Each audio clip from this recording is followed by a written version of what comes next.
Right. Well, welcome and thank you for joining us here in the new year for this Reasons to Believe webinar on the fossil record and Christianity. This is a part of a series we've been doing on our testable creation model, and this is part 6, and we get to have a special guest with us. Dr. Günter Bechly will be joining us. And we have a live chat going, and we'd love to get your comments and especially your questions. If you get them in the queue, just put question and write your question out there. We'll try to feed those to Dr. Rana and Dr. Bechly. And I am George Haraxon. I serve as the Scholar Community Director and here at Reasons to Believe. I also get to serve as a senior adjunct professor of philosophy and ethics at Azusa Pacific University.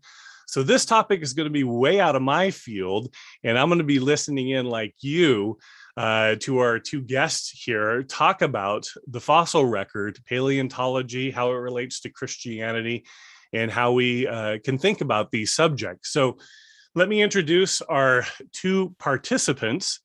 First, we have Dr. Fuz Rana. Dr. Rana is an RTB staff scholar and a biochemist by trade. We call him Fuz, and he's the VP of Research and Apologetics here at Reasons to Believe. And if you're not familiar with Reasons is an organization dedicated to communicating the scientific case for not just God's existence, but his revelation, miracles in the world, the reliability of the Bible.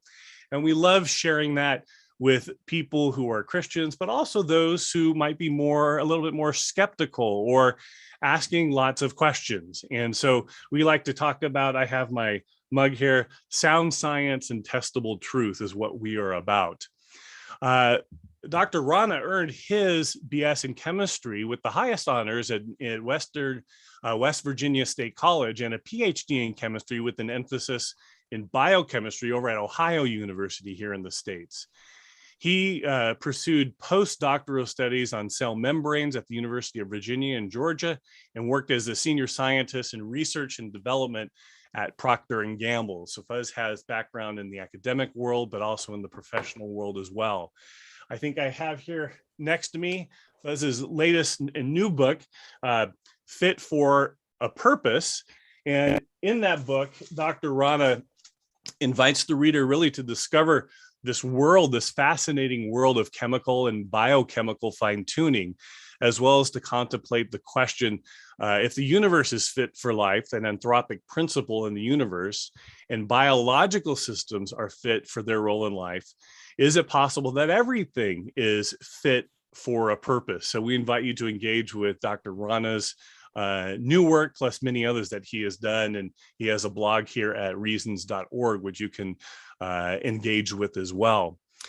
Well, secondly, our other guest is Dr. Günter Bechly. Now, Günter, did I pronounce that correctly, or am I not pronouncing it right? That was fairly good. Fairly good. Let me hear you say it, and I'll make sure I say it correctly. Günter Bechly would be the German pronunciation, but that's a bit strange sounding for Americans probably. Well, with a last name like me with Haraxon, I get all sorts of different things. One person called me George Harassment once, and so that's not very good. So I'm accustomed to people not saying my name right. But as Dr. Bechly stated, he is a German paleontologist, and he is a senior fellow with the Discovery Institute's Center for Science and Culture over there in Seattle. And he's also a senior research scientist at Biologic Institute in Redmond, Washington.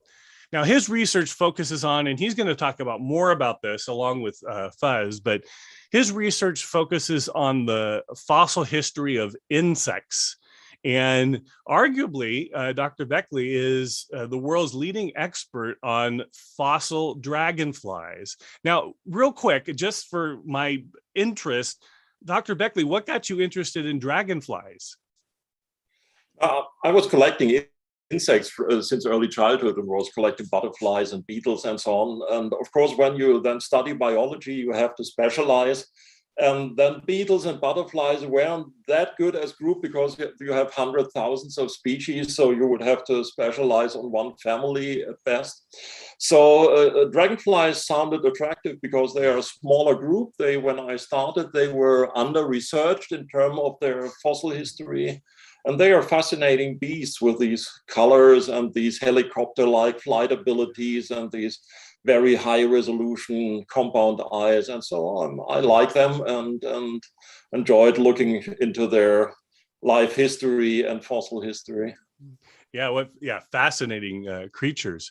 Well, you earned your diploma, Master's of Science in Biology, and then your PhD, summa cum laude, in geosciences from the Eberhard Karls University in Tübingen, Germany.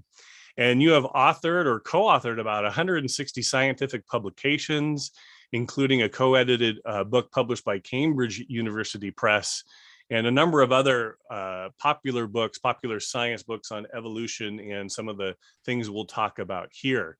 And you've discovered and named more than 180 new species and have 11 biological groups named in your honor. I could go on and on here. You have quite the pedigree, but we are very, very excited to have you as a guest here with us at Reasons to Believe to talk about this important subject. And maybe I could get Fuz to jump in here, and we're going to kind of more allow you guys to have a conversation, a dialogue, and I'm going to be a little bit of a fly on the wall. And again, we're inviting questions to come in so that we can feed you some of those.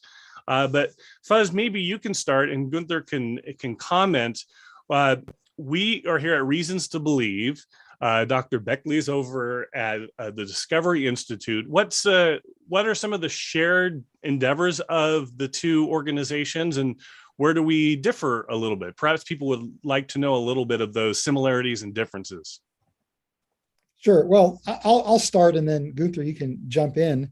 But from my perspective, Reasons to Believe is an old Earth creationist organization that is distinctly a Christian Protestant organization that is really looking at using science as a way to build a bridge to the gospel. So we're involved in apologetics questions that relate to science, and then are using discoveries from science as a way to really point people to the God of the Bible. And so our emphasis is really on apologetics and evangelism, but we are obviously advocates of intelligent design.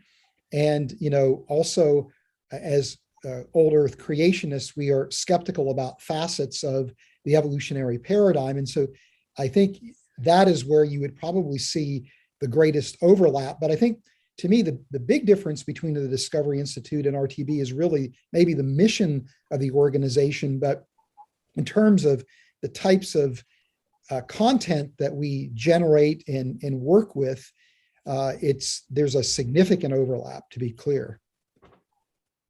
Yeah, I agree. There's definitely an overlap in terms of this criticism of the mainstream materialist, atheist, Darwinist paradigm, and then presenting a scientific alternative. So one thing that is important to say is that Discovery Institute is more than the intelligent design movement. So they have branches that are totally unrelated to public transport or economy or what else. It's basically a think tank. So what I'm involved with is the Center for Science and Culture, which is this ID branch of Discovery Institute. So I would also describe the main difference, and I'm not a public spokesperson, so I'm working for Discovery, but I'm not involved with the administration. So this just as a little disclaimer. But in my view, the main difference indeed is that unlike, let's say, RTB, it's not restricted to any kind of certain worldview, to religion. There are Jews, there are Christians of all denominations, Protestant, Catholics, deists, idealists, whatever. The basic only underlying theme that all people at Discovery agree on is that materialism is false, and that there is an empirical evidence to be found in nature that points to an intelligent causation, or at least an infusion of information from outside of the system, and that this can be detected empirically by scientific investigation. And that is the commonality. And otherwise, there are very different positions. So there are, of course, also a considerable number of old earthers, old earth creationists at Discovery. There are a few, actually I only know one, young earther, and there are people who totally buy and support common ancestry, but of course combined with a intelligently designed teleological process that is responsible for the transformation. So that would be the position of Discovery. So totally neutral in terms of age of the Earth, common ancestry, religion, but we can detect design in nature by scientific investigation. Well, Günter, I'm so glad that you're willing to help us with this whole topic of the fossil record and how it relates to kind of an ID creation model approach. Because, as George mentioned, this is way outside of his field of expertise. Well, I'm not a paleontologist either. I'm a biochemist by training, so I'm going to be learning as much as George is learning about some of these topics. But I think it's important for people to recognize that while you and I probably have significant agreement in many areas when it comes to the fossil record and how to think about the fossil record, there will be places where we, obviously have differing perspectives as well. And I think that's great. I think that's healthy. And so I just want people to understand that that you're not necessarily representing the RTB position, right. and that's okay, right? That's okay. We want to hear from you and from your expertise, and it's great when there are places of differing perspective. That's challenging, and it helps us, I think, to grow and to produce the best possible engagement with the scientific community when there is differing perspectives.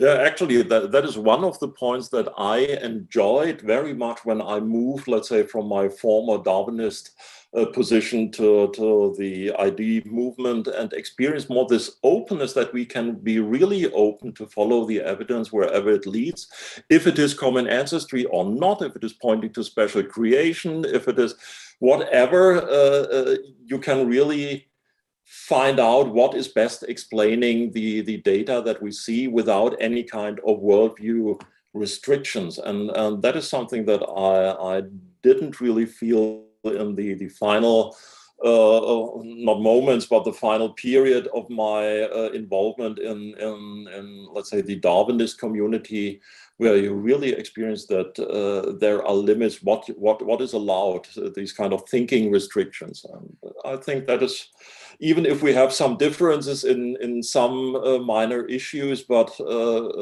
we are all interested to find out the truth and to see where does the evidence point to. I think many people probably have some familiarity with your story that are part of our scholar community, but in case people aren't familiar with your story, do you mind just taking a few minutes and sharing your story with us? Sure, no problem. So I was working since 2099 at the Natural History Museum in Stuttgart, which is capital of the state of Baden-Württemberg in southern Germany. So it's one of the larger natural history museum, I think the fourth largest natural history museum in Germany. And I had there a position as a curator for amber and fossil insects from 1999 till 2016. And as many people will know, in 2009, there was a bicentennial anniversary of Charles Darwin's birthday, and the 200th birthday and 105th anniversary of the first publication of The Origin of Species. And there were all kinds of celebrations around the globe. And at this time, I was still 100% Darwinist. I was not a materialist anymore, but I even was not a theist. I was kind of leaning towards process philosophy, Whiteheadian process philosophy and such kind of stuff, but I didn't believe in God. I was not a Christian, and certainly totally opposed to intelligent design or creationism. And so I was in charge of organizing the largest event to celebrate the Darwin year in Germany for the 2009 celebration, which was a large exhibition called Der Fluss des Lebens, the stream of life. And for this exhibition, we had different modules. So some were just fancy stuff. We built a full-size model of the beagle into the hall of the Chateau Rosenstein, which is one of the houses of the Natural History Museum. And then we had different modules explaining different parts of Darwin's theory, some historical issues, and then, of course, also some controversial stuff. So we wanted to discuss what about some modern Darwin critics, what about creationists and intelligent design stuff. And we had some items, so a model of the bacterial flagellum and stuff like that. And then I thought, well, that's maybe a little bit boring. Let's do something which is a little bit more provocative. Let's make a medieval wooden balance and put on one side of this balance a large pile of books from the intelligent design and creationist community, and on the other side, just two books by Charles Darwin, and let the balance go down on this side to show there are the heavy scientific arguments and the real good stuff, and the rest is just lightweighted nonsense. And so I had to buy all these books to make this exhibit and order them at Amazon, and had them waiting in my office till the exhibition opened. And then sooner or later, looking at this pile of books, I thought, let's have a little look into this nonsense to be prepared if people should ask questions. And we were, of course, aware that there could be visitors to the exhibition that are coming from a fundamentalist Christian background and not believing in Darwin. So we should be prepared to answer those questions. And then I looked into these books, and I was basically flabbergasted or shocked to find that it wasn't what I was believing or what I was thinking, based on this propaganda that you find everywhere in the media, mainstream media, or on Wikipedia or whatever, that this is all just kind of fundamentalist religious nonsense, and people just want to push their theocratic agenda by some kind of pseudoscientific stuff. But what I really found in many of these books, not in all of them, but in many of them, were basically just scientific arguments, interesting challenges, interesting questions, problems, where I either did never think about before, or if I thought about them, I dismissed them too easily and too casually as clearly not significant. And the more I explored these issues, I recognized not only that there were fair questions and real problems of Darwin's theory that have to be addressed. And then, of course, I researched and tried to address these questions, thought, well, I should be able to answer these questions. And there were quite a lot of questions, which I obviously couldn't refute. But what I also found, and which also influenced me, is that I saw that this whole movement is misrepresented in the media, and that they are pushed into a certain corner where they don't belong. And that had a striking reaction in me, a kind of defensive reaction. If people have to misrepresent a position in such a striking way, then probably something is wrong with the other side, and they try to evade unpleasant questions or unpleasant facts. So I more and more researched this stuff, and the more I researched it, the more I became critical of Darwin and Darwinism myself, and ultimately became an intelligent design proponent myself. And then I made contact with Discovery Institute and said, basically, can we talk? I have some questions. And so I came into contact with these people, and I also flew to America, and we had some meetings, and it was very interesting because it again didn't fulfill my expectations. So the people were not talking about Jesus or Genesis, but about population genetics or the fossil record or other things, and complex molecular machines. And it was a very nice atmosphere, which also had this whole aura of openness, where you really had the impression there are people who are interested to find out what is behind everything, what is the truth, and are not just looking for, let's say, confirmation bias and just picking and choosing some evidences that fit their preconceived worldview. And so I found this also quite attractive. And so I got involved into the intelligent design movement, and it still took some years because I was quite aware that coming out as an intelligent design proponent maybe is not really advancing your career as a scientist.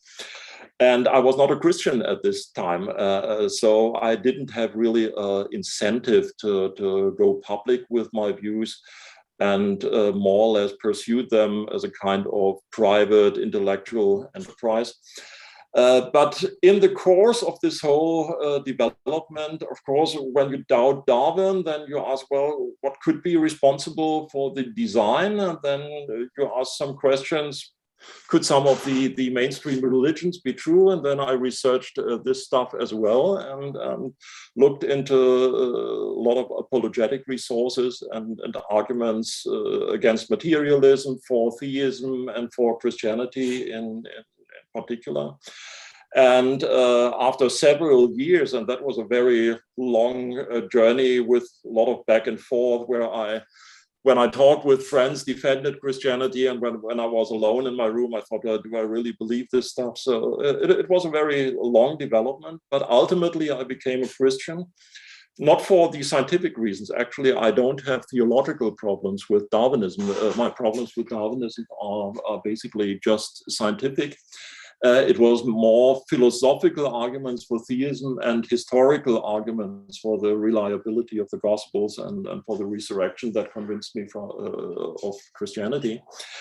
But when I became a Christian, then of course something changed, and suddenly I had an incentive where I thought, well, maybe you should be so cowardly just pursuing this in your room, but become outspoken about your views. And then I became public with my critique of Darwinism late in 2015. And it just took 2 months that the back reaction set in. And this started with minor stops that were suddenly administrational hurdles that never existed before in getting grants or permits to travel or get new material for research. And then I heard that colleagues were talking, that some colleagues were not longer willing to collaborate with me. And this escalated over months, that I was removed as head of an exhibition that I had designed, where I was basically the only person at the museum which was really the expert in this field. It was an exhibition on amber. And I was removed as the head of this exhibition because they didn't want that I have media appearances in the course of this exhibition when it's opened, and are also known as a Darwin critic. And then towards the end of 2016, I was explicitly told by the administration of our museum that I'm no longer welcome. And they asked me, what would have to happen that you leave yourself? Well, because they couldn't fire me. I was not fired. But what they did is I didn't get grants anymore. I couldn't research anymore with other colleagues. There were no collaborations anymore. I didn't get travel permits anymore. I didn't get material anymore to research. So there was no productive work anymore possible. So I decided to quit my position in the end of 2016. And since 2018, I'm working for Discovery Institute, for the Center of Science and Culture, and for Biogeographical Institute. And I'm happy to be able now to really say what I think.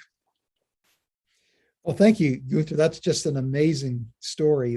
Thank you so much for sharing that with us. Sure.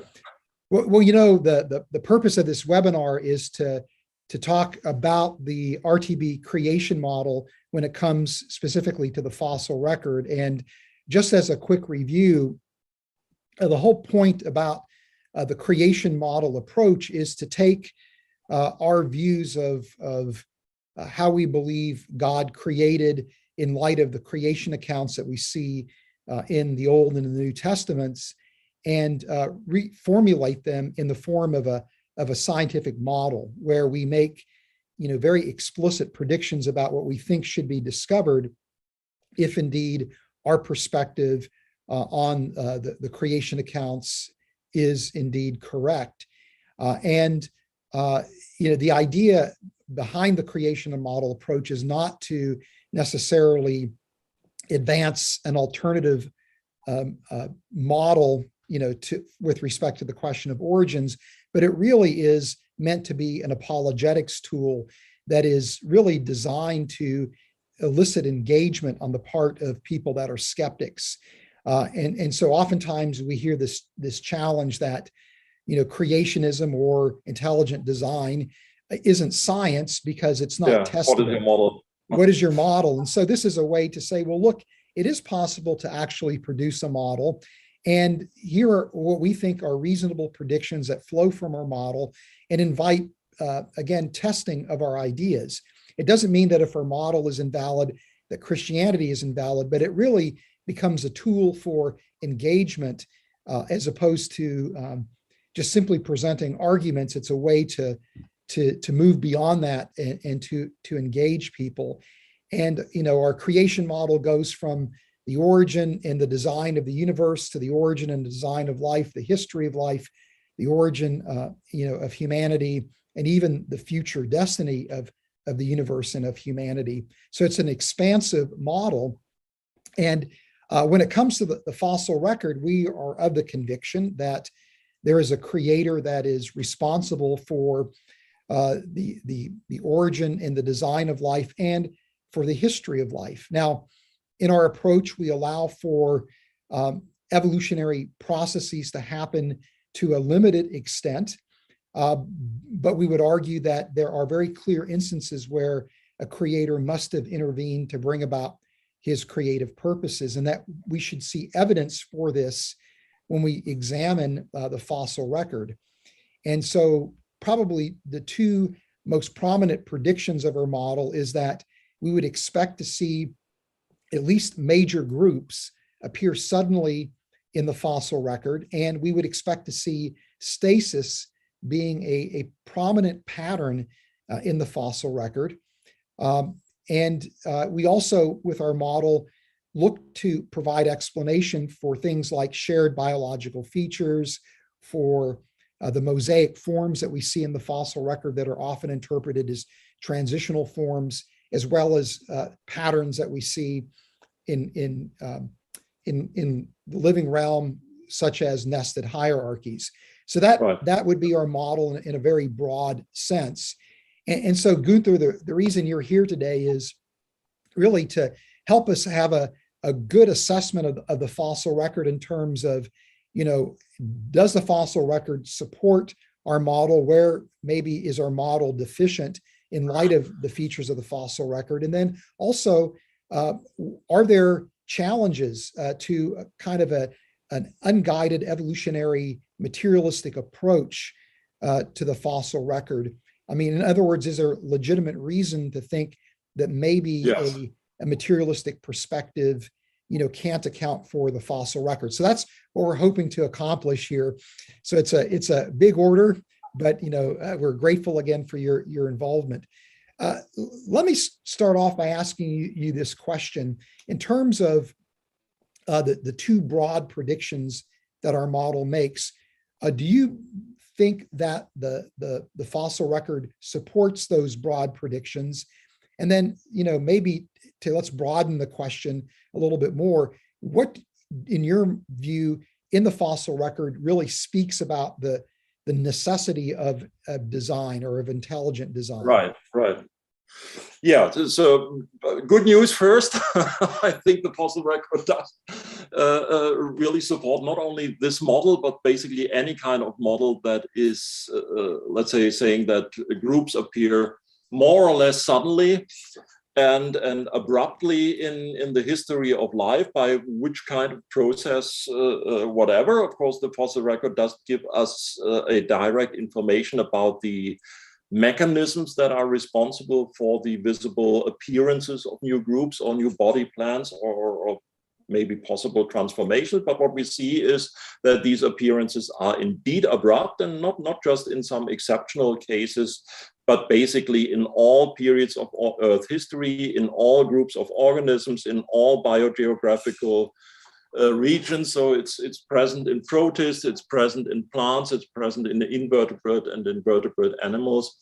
And you find it from the Precambrian, from the Ediacaran era till almost recent times. So it's a general pattern of the fossil record. Therefore, I would even go further and I would compare the prediction of Darwin's theory with the predictions from a either creation model or intelligent design model, where you would predict these kind of abrupt appearances. And I think the most devastating case for Darwinism in terms of the fossil record is indeed that Darwinism necessarily has to predict this kind of very gradual process. It's not for nothing that Darwin used this natura non facit saltus in his book very often. I think 6 times it was quoted. So nature doesn't make jumps, because he didn't want to have these kind of sudden appearances, because he was quite aware that this would involve some kind of miracle-like non-natural mechanisms responsible for these saltational events. So he wanted to have a gradual process, and that is still the case. If you look at the works of Richard Dawkins, who is the probably most notorious popularizer of Darwinism today, he wrote in I'm actually not sure if it was in The Greatest Show, I think it was in The Greatest Show of Earth, that evolution not only has to be a gradual process in theory, or it has to be a gradual process as a matter of fact to have any kind of explanatory function or explanatory value. So if gradualism is disproved by empirical data, then this is a major fatal problem for the theory, where you really have to rethink the theory, because it doesn't produce the predictions that are following from the tenets of the theory. So the saltational pattern in the fossil record refutes the core predictions of Darwin's theory, and it agrees perfectly with either a kind of progressive creationist account, or with at least with some account where you have a combination of common ancestry with distinct short periods of time where new information was infused into the system, and you have sudden bursts of creativity, of new body plans appearing on the scene. So this is definitely confirmed by the fossil record, and is not fitting the standard narrative. Great. And so, one of the things that I find, fascinating is that when you look at what I would call some of the most important transitions in life's history, not only are these places where you really see, I think, a significant breakdown in evolutionary theory in terms of its capacity to explain those transitions, they also seem to happen abruptly. So, for example, this is true when it comes to the origin of life, yes, where it seems as if we see evidence for complex microorganisms, photosynthetic microorganisms, for example, very close to the time where, life or Earth can support life. Or when it comes to the origin of eukaryotic cells, while, the endosymbiont hypothesis is considered to be the explanation, when you start to peel away some of the surface layers of that idea and look at what mechanistically has to happen, it's very hard to envision how, even though it is very clearly a non-Darwinian mechanism, how endosymbiosis could explain the origin of eukaryotic cells. But you also have the eukaryotic Big Bang, or I'm not that familiar with plant systems, but when it comes to, again, the origin of body plans, this again is something that is a major challenge to explain from an evolutionary perspective. But then we also see the Cambrian explosion as well. Where, or even I would extend that even to the idea of human exceptionalism. I hold to the view that human beings are exceptional, and it looks as if there is a type of sociocultural Big Bang that is connected to the appearance of modern humans, where you see yes, this. definitely. Both actually. We have some kind of morphological Big Bang in human origins, which has been called by mainstream evolutionists actually a Big Bang theory of the origin of the genus Homo. Yeah. Because it's not like this standard textbook picture, which you often see, where you have these ape-like ancestors at the beginning, and then you have this kind of walk toward the future where they get progressively more similar to modern humans. And at the end, there is a large, bright white guy walking.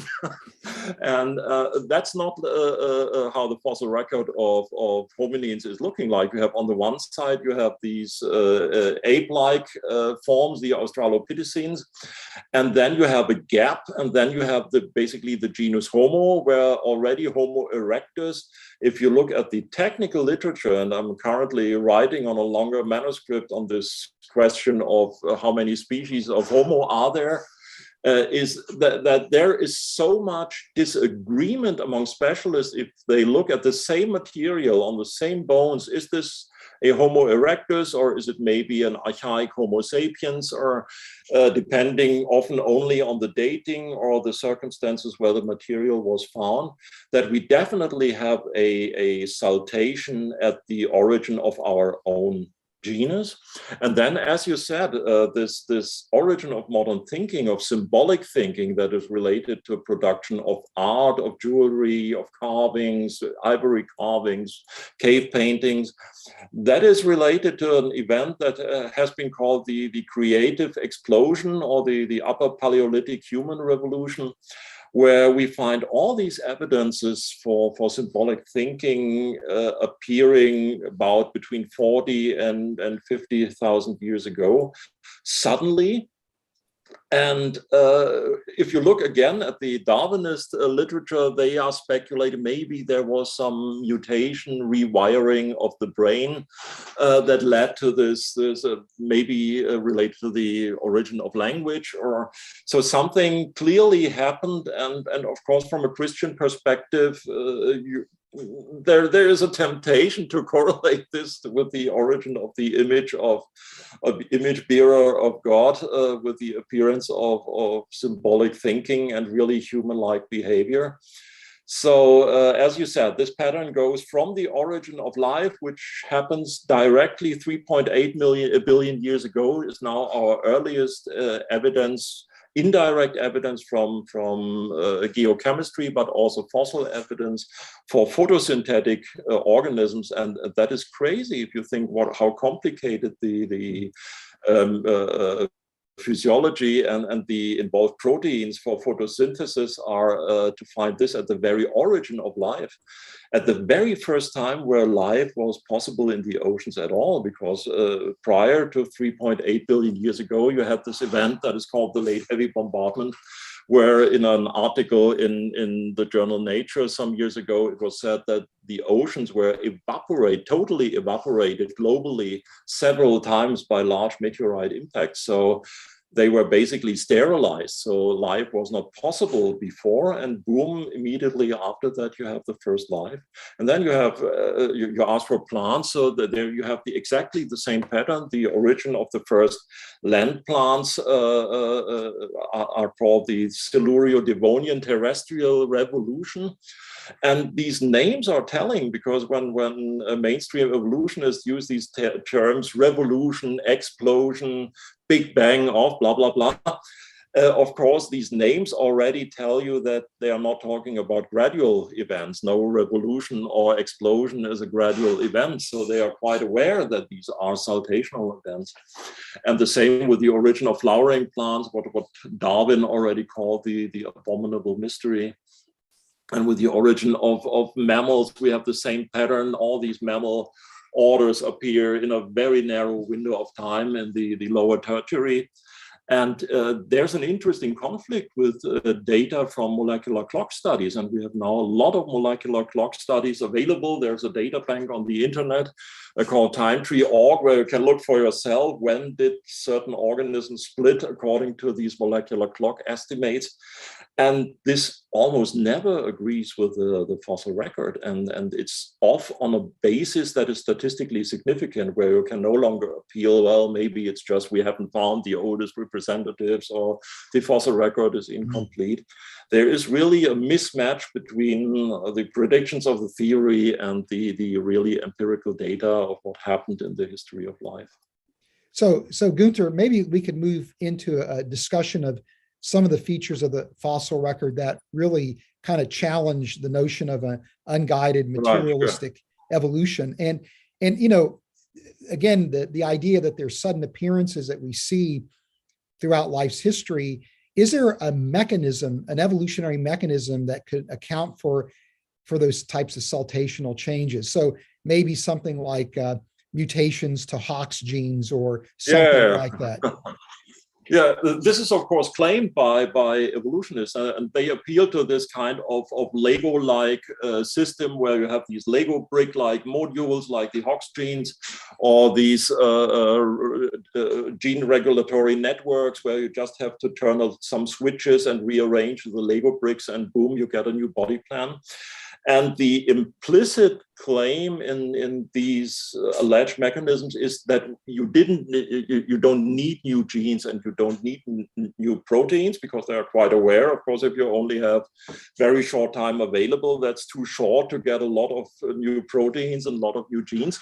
So maybe it's just some switches here and there, and you rearrange the Lego bricks and get your body plans. But actually, this has been refuted in the past years by research, like papers by Paps and Holland, who have shown that in all these cases of major transitions in the history of life, for example, the origin of the animal body plans in the Cambrian, they all correlate with large degrees of new genes, of new proteins that are exclusive to these lineages. So clearly new genes were required. And that involves another problem, because before you ask what are the problems that are raised by the fossil record for Darwin's theory, and that one is of course this saltational picture, but the other is, if we take all the datings of the major transitions, let's say, for granted, and even grant common ancestry for the sake of the argument, and look how much time is available for certain transitions, say from a Dinophas filament-like bearing dinosaur to a fully feathered, pennaceous feathered bird, or from a tetrapodal assumed ancestor of whales to a fully marine whale. So how much time is available in terms of millions of years? And then you look in a general estimate of population size and generation time, how much generations are available, and is it possible to get the required mutations that are necessary to make this kind of re-engineering from one body plan to the other, to get from a quadrupedal whale ancestor like Pachycetus to a fully marine whale like Basilosaurus or Dorudon, who looks like a dolphin, from a pig-like animal to a dolphin-like animal. And this should happen in, let's say, 4.5 million years, which, just to give an idea how short this is the average, according to mainstream textbooks, lifespan longevity of a larger mammal species. So how long does a species exist? About mammal species, about 4.5 million years. So within just the lifespan of a single species, you would have to transform a pig-like animal into a dolphin-like animal. And there you can actually do the math, and you can calculate the so-called waiting times. So how long does it take to get a certain mutation in an ancestral population? And then you have certain effects like stochastic tunneling and so other back mutations that have to be considered. And then you can do calculations based on the standard mathematical apparatus of population genetics, and you find out consistently in all cases where we look into it. And I'm currently working on a joint manuscript on whale origins, where you can show that these times that are required population genetically are orders of magnitude longer than the times that are available established by the fossil record. So that is another problem that is posed by the fossil record for Darwin's theory. And of course, this involves also these alleged mechanisms. So if it's not sufficient to do some switches here and there to get some Hox genes rearranged or some gene regulatory networks, but you require those new genes and new proteins, then you must have the time available to evolve those structures, and those times are not available. Actually, they're not available in the whole lifespan of our universe, but certainly not in the available time windows that are established by the fossil record. So I would say there are no credible, plausible mechanisms that can account for these kind of transitions, which may be the reasons that sometimes biologists, not so much paleontologists because they know the data, but some evolutionary biologists try to explain these data away and say, well, there was no Cambrian explosion, and it was much longer, or it was not so abrupt as it looks like, or there were precursors in the Ediacaran, and so on. All this kind of explaining away of inconvenient evidence that you find in the literature. But actually, all these kind of explanations don't work, and paleontologists know this, and it's not for nothing that some of them have developed ideas like punctuated equilibrium. Something, I don't think. A feature of the fossil record that I find to be provocative are the temporal paradoxes. And, one of them that to me is really, I think, very challenging to an evolutionary framework would be the temporal paradoxes we see with, I was thinking with the tetrapods. Oh, tetrapods with Tiktaalik. Yeah, because there was a discovery a few years ago of footprints for Ichthyostega or Acanthostega at about 400 million years ago, which is well before this whole transition presumably even began. Yes. And so, that's one example where I am, very aware of temporal paradoxes. But can you maybe talk a little bit about temporal paradoxes, and then, could they just simply be explained away as just the vagaries of the fossilization process, or just the sampling as a sampling problem? Yeah, of course. That is the only explanation that Darwinists have at hand, is say that's a sampling artifact, and it's based on either undersampling the fossil record or based on the incompleteness of the fossil record. But I will tell you in a moment why I don't think that this kind of explaining away works. But first, this whole idea of temporal paradox is not a creationist idea. Actually, this term was introduced into the debate by Alan Fiducia in I think it was 1996. Fiducia is a bird paleontologist. And he alluded to this temporal paradox that all the alleged dinosaur ancestors of birds, in terms of these small theropod dinosaurs, raptorial dinosaurs, bipedal, and which have this kind of filamentous or even feathery appendages, that they are much younger than Archaeopteryx and some other early birds. So the alleged ancestors are younger than the alleged descendants, which of course is turning the whole thing upside down. And this is found in various cases. You said it with tetrapods, where there was a big media story about Tiktaalik, but actually then in Poland, they found these trackways at the Zakalmi outcrop, which are not only older than all these found early tetrapods like Ichthyostega or Acanthostega and all these fisher-pods, but they are even millions of years older than the earliest alleged fish-like relatives of tetrapods. So, things like Oysthenopteron, for example, which for a layman looks like a salmon, or not at all like something that is on the way to become a tetrapod. It looks like normal fish.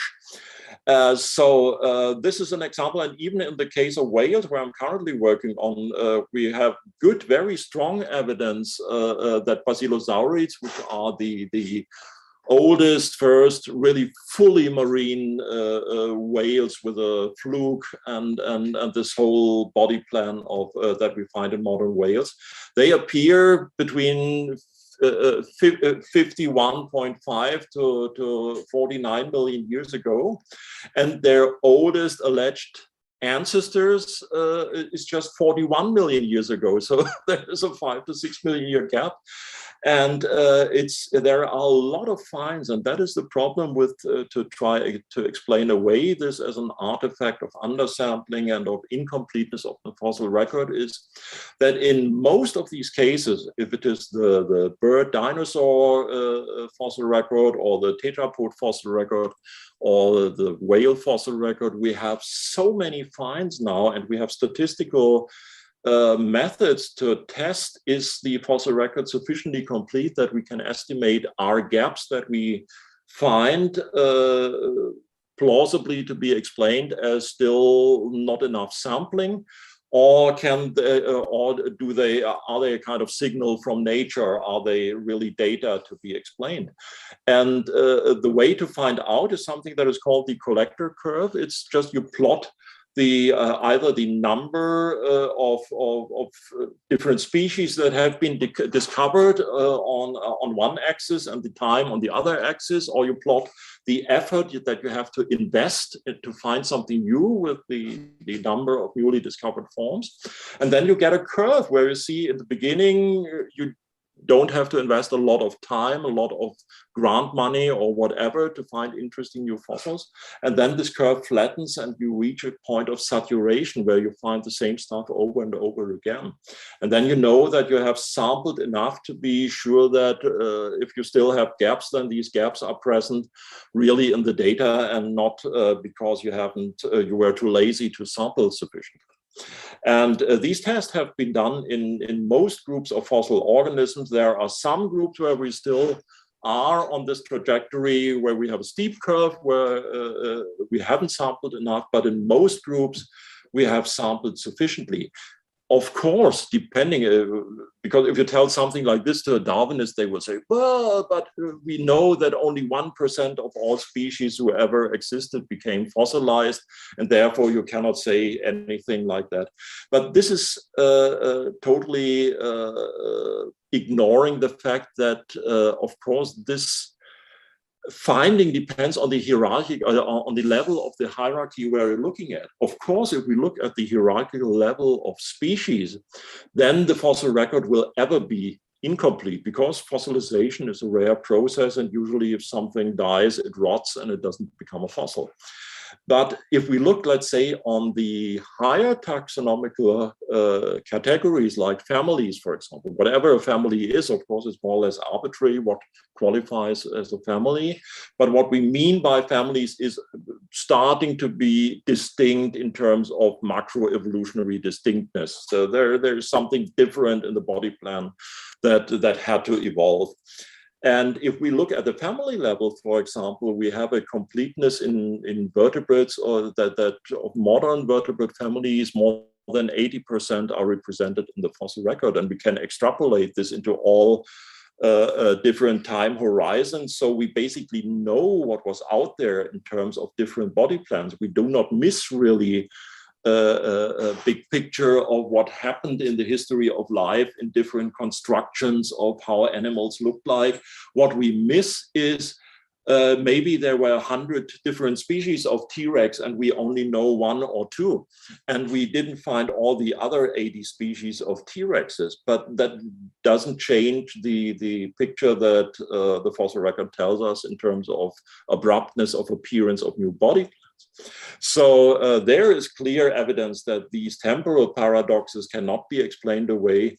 And what you will find in the literature often is this term of ghost lineages, when the data don't fit with the narrative, and then you have to basically invent times of where the organisms have to have existed based on the assumption of common ancestry, but there is no evidence at all that they did exist in this period, even though there are a lot of localities where you could find them. And this is, of course, all basically conflicting evidence. If let's say, a good fossil record where the order of appearance agrees with the reconstructed phylogenetic trees, with the order of branching events, if this would qualify as positive evidence for common ancestry and for evolution, then of course all those cases where it's not the case, you cannot say, well, that's just some artifacts. Then you have to acknowledge that this is conflicting evidence, and then you have to look at the total evidence and find out what is the best explanation for the total evidence. Is it still common ancestry, or is it still Darwinian evolution? And that is something that is mostly ignored in the mainstream literature, that there is conflicting evidence. It's simply denied, even though the amount of conflicting evidence has become bigger and bigger with growing research, which is also telling us that this is not an artifact of undersampling. Otherwise, we should expect that those temporal paradoxes more and more disappear the more fossils we find, or that the gaps get closer. But in most cases, the gaps got bigger since Darwin's time. And if it is the Cambrian explosion or the abominable mystery of flowering plants or whatever, the gaps get bigger, and this tells us something. If we find more fossils and the problems get bigger and bigger, then there is something wrong with the theory. Now, one of the, and George, I'm not sure how much longer we can go. I could go all day talking to Günter, so I'm not sure what point you want to bring in some questions. But, one of the pieces of evidence that I hear cited in favor of an evolutionary framework is the ability to explain the biogeographical distribution of organisms, right? Not only currently, but throughout life's history as inferred from the fossil record. Now, do you think biogeography is a powerful piece of evidence for the evolutionary framework, or no? Depends. I would acknowledge that there are biogeographical patterns that I think are still most elegantly explained by common descent, which I think would not even be a problem for young Earth creationists, because every kind, if it's young Earth creationist, old Earth creationist, or theistic evolutionist, all agree that there was some kind of common ancestry, and the question is just, where are the limits? So the fact that we can, with biogeographical explanations, explain the distribution of different species, let's say of finches on the Galapagos Islands, or of butterflies on certain archipelagos. That is, I think, a valid point, that these explanations are evidence that points to common descent in these cases. The problem is, again, that conflicting evidence is dismissed. And I have to say, as disclaimer, I'm one of those ID proponents, which probably are in the minority, who would still think that common ancestry is still the best explanation in most cases, even maybe down to universal common descent. But I differ from Darwinists, that I say there is significant conflicting evidence. And one point of conflicting evidence, of course, are these temporal paradoxes and stuff, but also biogeographical cases. The most well-known case, which has also been published, let's say, a lot in Darwin critical literature, is this case of the neotropical monkeys, where you have to assume that a bunch of monkeys traveled on a floating island over the whole South Atlantic, even though it was a little bit smaller. But we have no modern example that something like this can happen. Never in the history of human seafaring has any ship reported that they found a float of plant matter on the Atlantic Ocean or the Pacific Ocean, with some mammals drifting on them alive in the middle of the ocean. But you need these kind of crazy hypotheses to explain not only neotropical monkeys, but the distribution of worm lizards, which are ground-dwelling organisms, which are blind and burrow in the earth. They look like worms, basically, but are related to lizards. And you have to assume 3 times different ocean crossings to explain their distributional pattern, which is crazy, because they are even less likely to get trapped on a floating island if something like this should have ever existed. The same with the pattern of flightless birds, ratted birds like ostrich-like birds and kiwis and casuraris and so on. We have the same with some of the boeing and iguanid, boeing snakes and iguanid lizards on the Pacific Islands, or the snails on the Pacific Islands, or trapdoor spiders in Australia who allegedly traveled 10,000 kilometers over the Pacific Ocean to get there. This is conflicting evidence, definitely. So I would say the biogeographical evidence is at least ambiguous, and it poses challenges to the Darwinian picture and to common ancestry. And there are cases which are elegantly explained by common ancestry. And then it depends where, if you doubt universal common ancestry, where's your limit where you would accept that there was a common ancestor of finches, or maybe a common ancestor for passerine birds or whatever.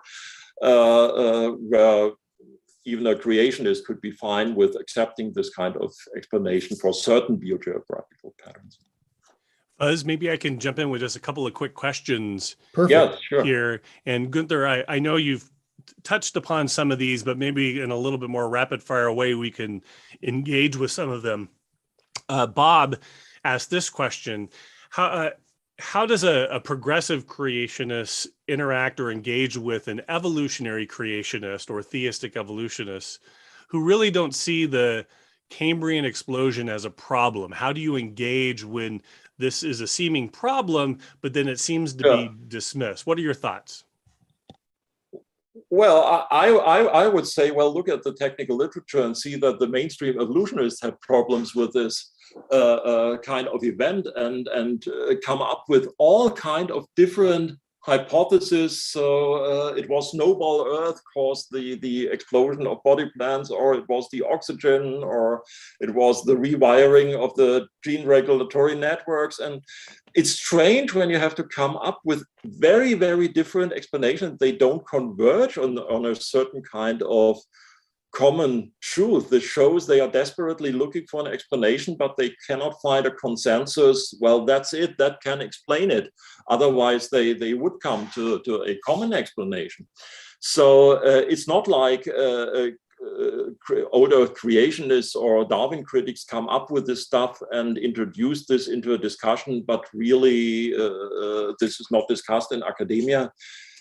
These issues are discussed in academia, and also the problems of neo-Darwinism are discussed in academia. It's simply a lie when people, or at least ignorance, let's say, let's grant the benefit of doubt and say it's ignorant by Richard Dawkins when he says there is no debate and nobody doubts Darwinian evolution in mainstream academia. If you look at people of this so-called third way of evolution or the extended evolutionary synthesis, they openly acknowledge that neo-Darwinism, this mechanism of random mutation and natural selection, has failed to explain stuff like these non-gradual transitions in the fossil record, or have even acknowledged that it fails to explain phenotypic complexity, complex structures, and complex novel organs.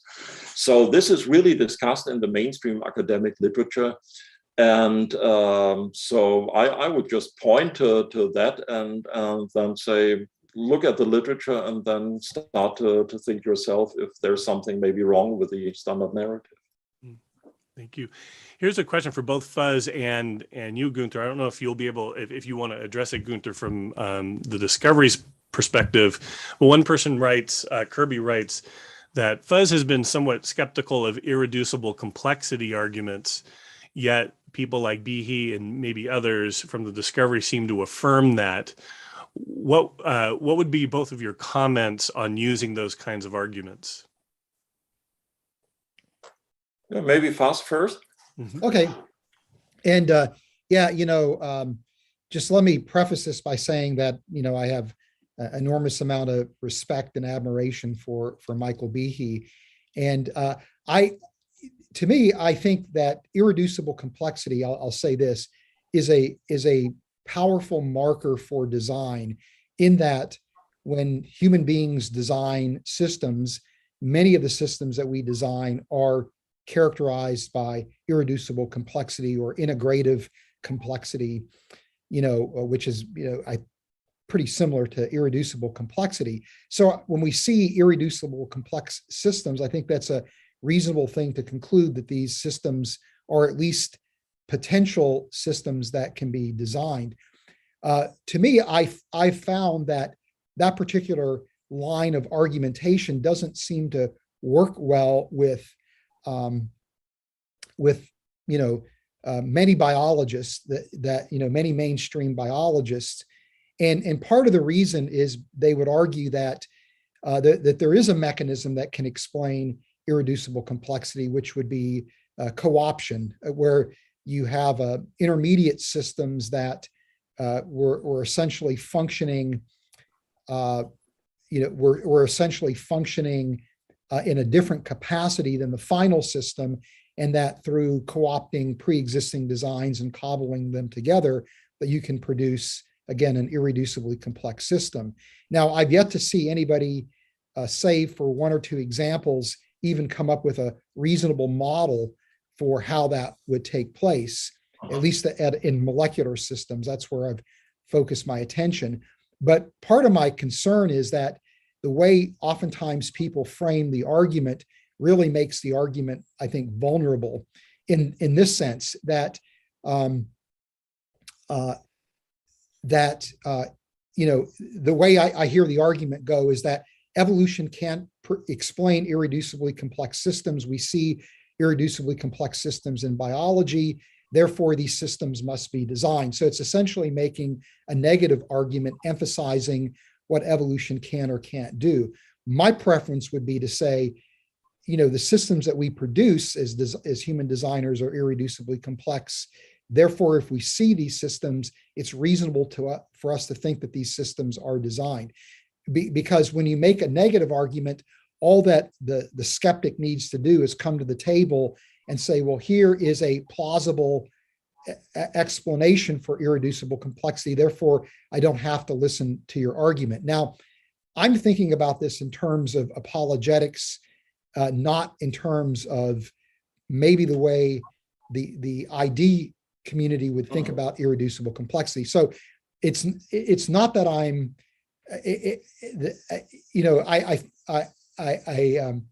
I just am not convinced that it's the best argument to put forward when you're engaging biologists. I've never had a lot of luck with it. Now, one thing that I've done, in fact, in the book called Thinking About Evolution, there's a chapter I wrote about this whole issue.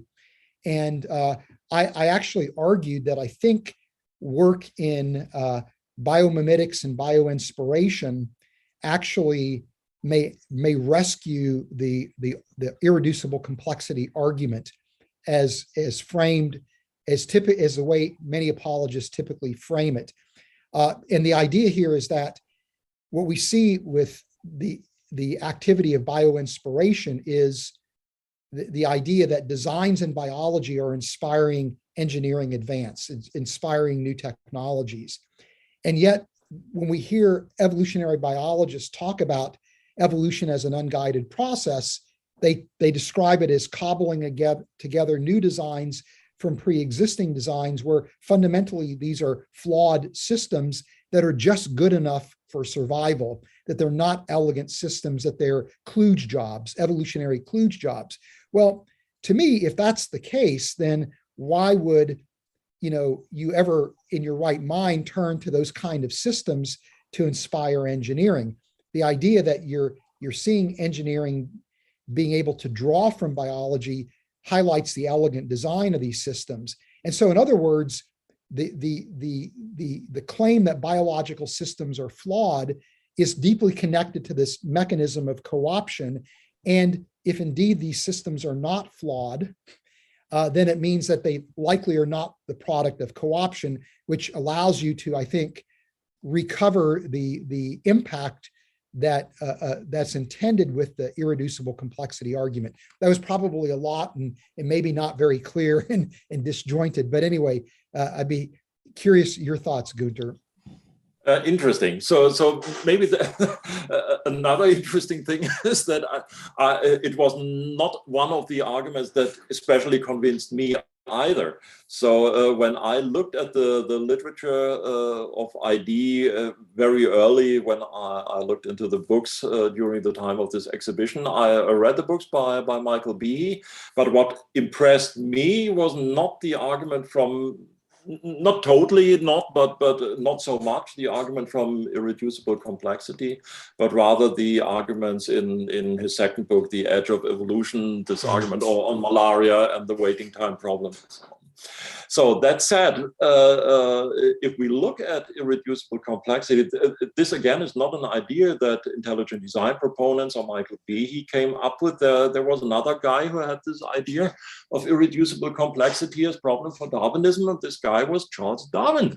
He had in his book, he said, well, if you would find an organ that could not be explained by a gradual stepwise building up process, then his theory would completely break down. So he basically described a possibility to falsify his theory, and therefore I think it's a quite fair approach to take up this suggestion by Darwin and say, well, okay, let's look if we find something like that cannot be built up by a stepwise process. So if we look at structures that have been suggested as irreducible complex, for example, like the bacterial flagellum, then of course it's not sufficient to show that there's maybe one stage where you could have some other function. For example, there has been this type 3 excretion system, which has been this kind of needle injection needle-like system, which uses about half of the proteins that are used by the bacterial flagellum. And it has said, oh yeah, okay, it's not irreducible complex, there is a function there, but actually, if you go one protein further, it's about 40 proteins that you require for functioning flagellum. Let's say about 20 for this injection system, type 3 excretion system. But everything in between has no visible function. And just to claim, well, there could be process X or phenomenon X that might explain this is not a scientific approach, then you really have to come up with a really kind of detailed scenario how this could be developed. And as Fuz said, I haven't seen either in the technical literature any kind of plausible scenario for any of these suggested molecular machines that would describe how this could have happened by co-option. So it's basically just an appeal to give us 100 more years and maybe we find something, there could be something. So this saves us from this argument, but I would challenge this from the side of computational biology and would say we have now so much computational powers that we can do billions of operations per second with modern supercomputers and can do evolutionary simulations. The fact that in none of these evolutionary simulations that has been done with, let's say, programs like Avida or others, ever there was something that is remotely resembling a complex, irreducibly complex structure like the bacterial flagellum or any other kind of molecular machine like the ATP synthase or whatever, tells us something. If it would be so easy by Darwinian processes, then we could simulate it with computers. We could simulate millions of years of evolution with computers and simulate different adaptive pressures and whatever. And the second argument is from actual evolutionary experiments. And there have been these long time experiments like the Lenski experiments with Escherichia coli, with bacteria in the lab.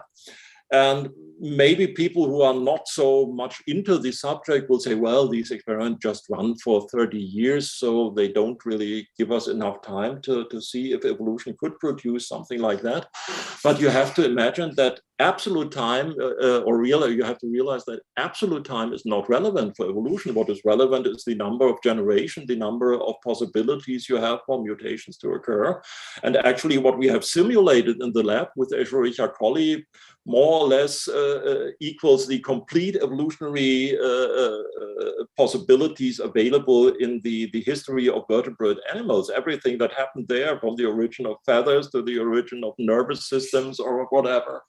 So, and what we have observed in the lab, these few cases of new function, like the citrate metabolizing, in all cases could be shown to be either pre-existing genes that were deactivated or pre-existing genes which were just recombined, but there was no new complex structure generated in all these experiments, neither the computational simulations nor the lab experiments. And that gives me some confidence that this cop-out of there could be X, there could be this kind of evolutionary bridge by co-option, that this is not really practically working. So I wouldn't use the irreducible complexity argument too much either, because I think there are, meanwhile, even stronger arguments, but I still think it's a significant challenge to the Darwinian process or the Darwinian mechanism. As we are closing up on time here, here's one last one from Ken, he's a geologist, and this is for you, Günter. What is Dr. Bechly's understanding of the dramatic differences of fossil families over the geologic timescales? How does he account for the 5 significant extinctions and the recovery of the biosphere after massive extinctions? Yeah, so first thing maybe, because I suspect that the background of the question could be this hypothesis that was existing, that the origin of new body plans is strongly correlated with these mass extinction events, that you basically have a mass extinction, then you have a kind immediately caused by these open niches, then you have a kind of radiation where these new body plans arise. This has recently been challenged by new research that many of the major radiations, new appearances of body plans actually are not strongly correlated to the mass extinction events. So the simplistic explanation, you have this large gap created by the mass extinction, and then there are niches opened, and then evolution can do its magic and create new stuff. This correlation doesn't seem to be sufficiently tied to really warrant this conclusion. But generally, as I have said, I still support a common descent as the most elegant explanation for the total evidence of all the data, even though there are significant conflicting data. I would say the mass extinction events are periods in Earth history where we had catastrophic changes of the ecosystems on a global scale, either by meteorites or by large volcanism, which was not equaling to, let's say, an eruption of a volcano on Hawaii. But you have to imagine that whole Siberia was becoming a chain of volcanoes and generating thousands of kilometers of lava at the end of the Permian, where we had this giant Permian mass extinction. So you had these catastrophic events where the scene was cleared, and afterwards, often after a long period afterwards, something new happened and new body plans appear, and they appear, as we have said before, very abruptly. So for example, after this large Permian mass extinction, we abruptly have ichthyosaurs, and they look like sharks or like dolphins if you look at them. And the time that is available for the transition from something that is assumed to be an ancestor, kind of monitor lizard-like ancestor at the end of the Permian, to the first fully fish-like ichthyosaurs is again just the lifespan of a single larger vertebrate species. So I would say my personal account for these catastrophes is that they are natural events that are related to giant changes of the ecosystem that led to mass extinctions, and that the appearance of new forms are related to introduction of information into the system from outside by whatever mechanism. I would be open to change my views on common ancestry in terms of progressive creation. That is my second favorite hypothesis. If let's say some of the other evidences that are explained by common descent could be better explained by an alternative hypothesis.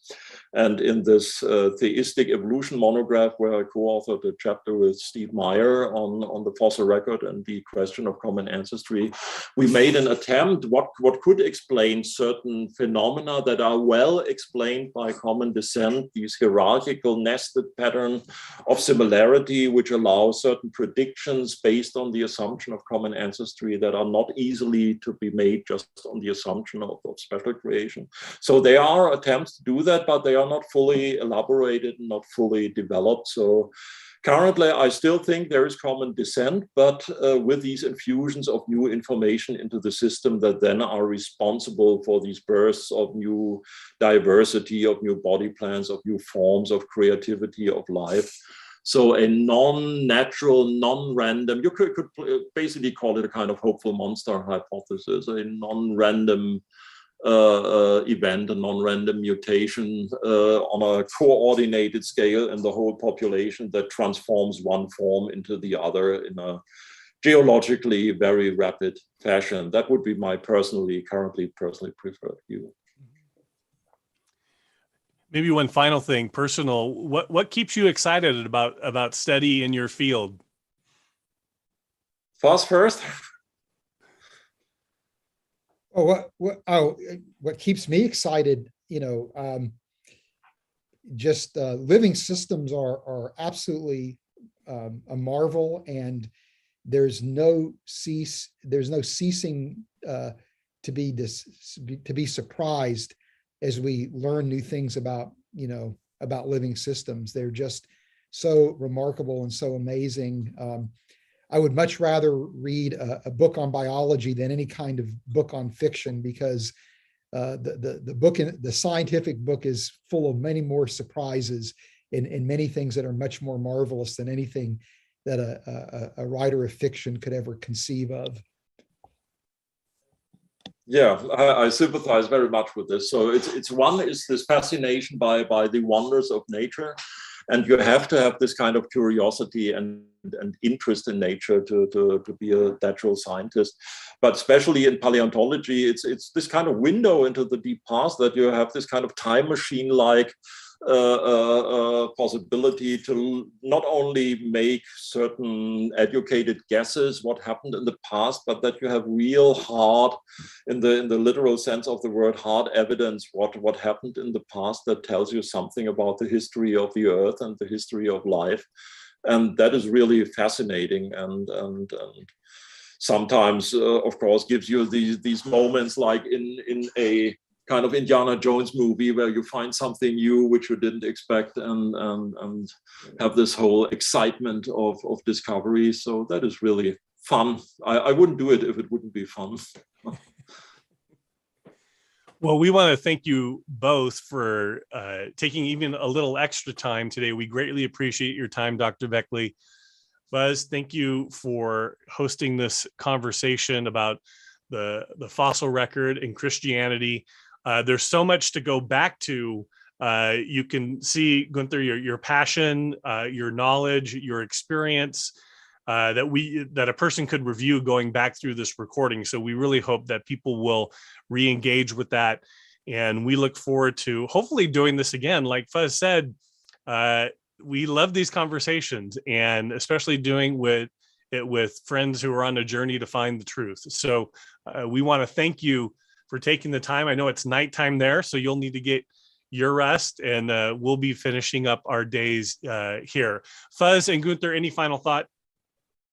Yeah, first, thanks for having me. That was really fun and interesting. And of course, I'm absolutely open to repeat this if there is interest. So it's always interesting to have these discussions, especially if there are some difference in views, because this is enhancing the field and is also challenging your own views, and you have to overthink stuff. And so I find this really important, one for ourselves, and of course also for the audience to see that there are different approaches and different arguments.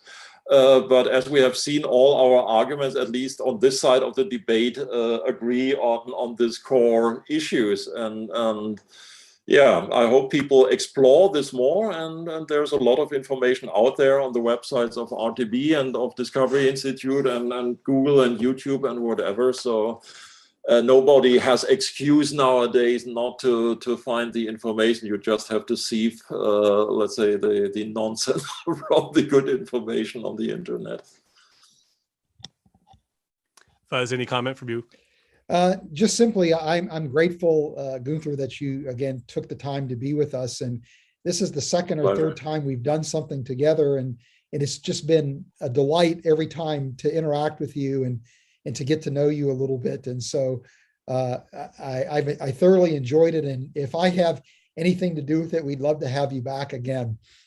Sure. I enjoyed it as well. So let's do it again. And I have more questions about dragonflies. So yeah, that would be an extra. Yeah. All right. Well, we'll sign off for now. Thank you for your time, your energy, your experience. May God continue to use it, and be blessed during this time as we enter this new year. Thank you. So thank you, and take care, everybody.